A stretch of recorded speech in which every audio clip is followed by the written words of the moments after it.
feels like a new era, and it feels like an exciting new era. It doesn't feel like a... Some people have said, oh, yeah, but Nuno started well. The Nuno football, let's be honest, 3 1-0s in a row, and it was a bit like, well, they're getting there, they're getting the results. This is not like that. This is football that is...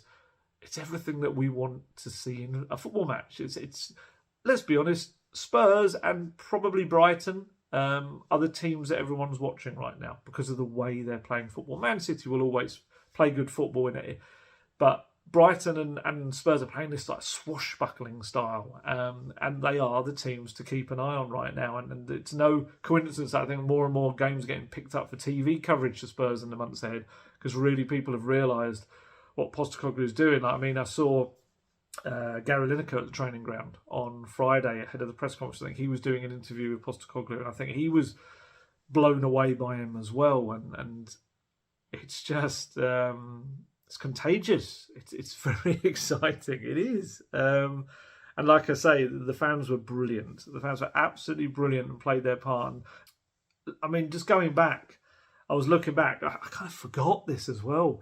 So this year, 2023, began with a defeat on New Year's Day, didn't it, to Aston Villa at home. And I looked back to see kind of what was said after that game. And Antonio Conte said after that game, I'm not scared. I believe in my work and these players, but don't ask me for things I can't promise you. To give dreams in a moment, you have to be realistic about the situation you face in the right way. Last season, we made a miracle. We did a miracle, but I knew which was the situation, was very clear with the club.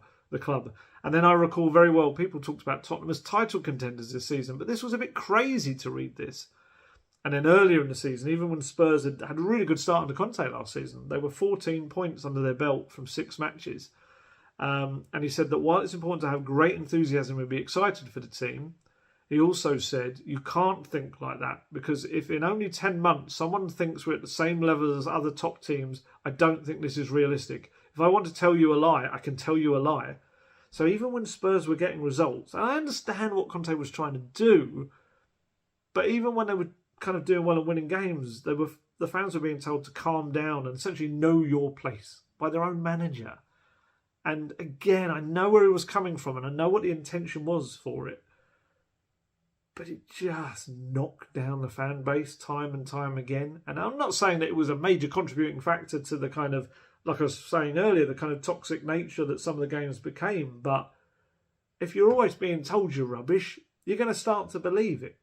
And he was definitely right. There was obviously some elements that were a mile behind with the squad and everything, but I just never felt that psychologically it was the right way about going about it with the fans. And I think even us as journalists, we kind of, towards the end, I think we got a bit tired with it as well, and having to write about essentially being told that this team that was very, very good and, you know, had finished top 4 in top 3, was it 3 or 4 years in a row, and had top 4 certainly in 4 years in a row, and had reached a Champions League final, suddenly were naff.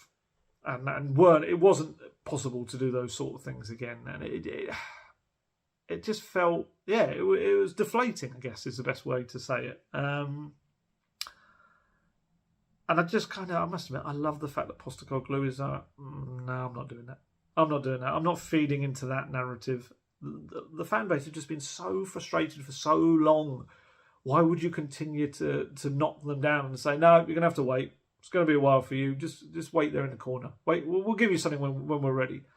And yeah, he's not having it. He knows. Look, I've said it earlier. He knows this is the only start of things. He knows that the rebuild is going to take time. It's a big old rebuild he's got to do, and there's going to be so many bumps in the road. But he wants them to enjoy himself. And I noticed in the Spurs play interview afterwards, I think Rob Daly asked him essentially, you know, have we now gone to the other way where the fans are getting so giddy, maybe they're getting ahead of themselves? Do you have to help them temper their expectations for this team?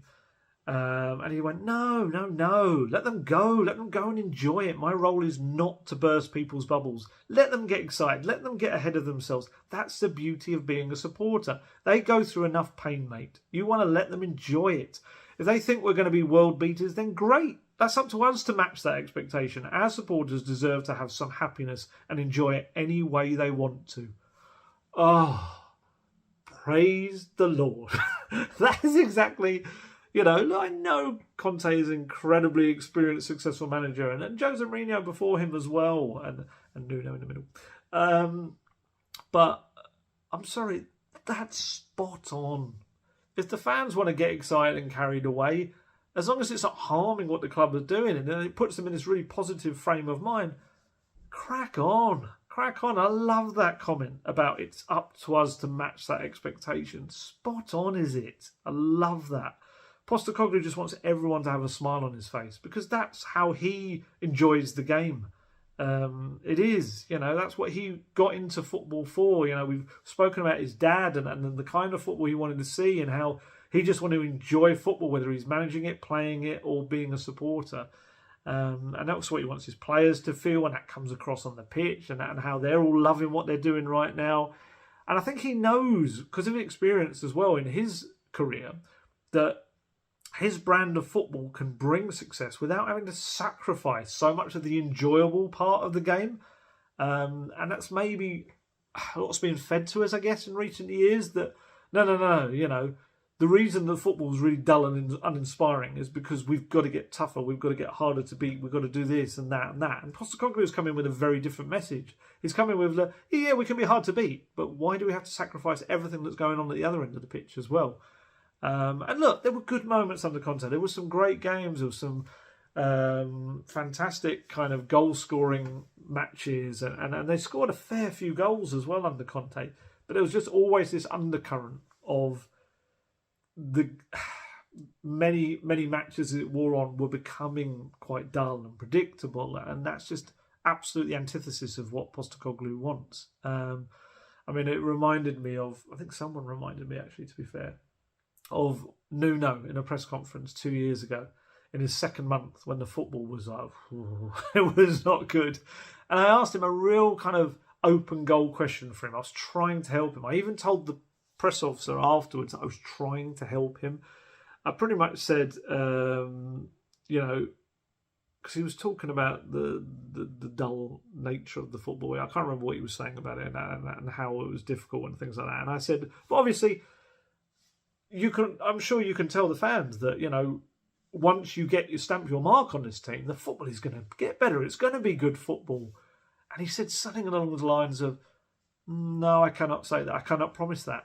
And I just thought, honestly, I'm sure visibly he looked at me and I just sunk in my chest. I just thought, I've just given you the chance to knock that out of the park and just tell them it's going to be good. Why can you not say the football's going to be good? And it was generally acknowledged around the club, I think, after that it was just like, why? Why did you respond in that way? And we know what came next. The football did not get better and he was gone. Not saying that had he answered my question in a different way, it would have been different for him, but at least people could have maybe seen that his intention was to have good football.